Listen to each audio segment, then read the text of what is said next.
วกเราจะมาเริ่มต้นกันที่ข่าว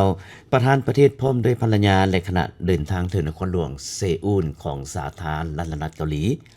ในตอนบ่ายของวันที่14ธันวาคมนี้ประธานธนุนศรีสุดิษฐ์ประธานประเทศพร้อมด้วยภรรยาและคณะผู้แทนของลาวเฮา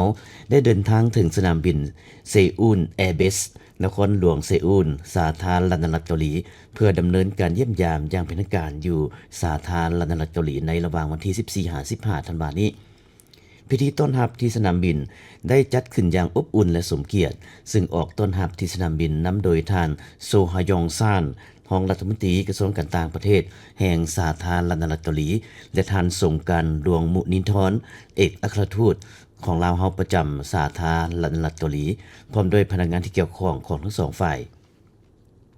การเยี่ยมยามในครั้งนี้แม่นตอบสนองตามการเสนอเสริญของประธานลีเจเมียงประธานาธิบดีแห่งสาธารณรัฐเกาหลีเพื่อสืบต่อเสริมขยายสายพันธมิตรภาพและการร่วมมืออันดีงามระหว่างสองประเทศให้นับมือนับแน่นแฟ้นและขยายตัวยิ่งขึ้น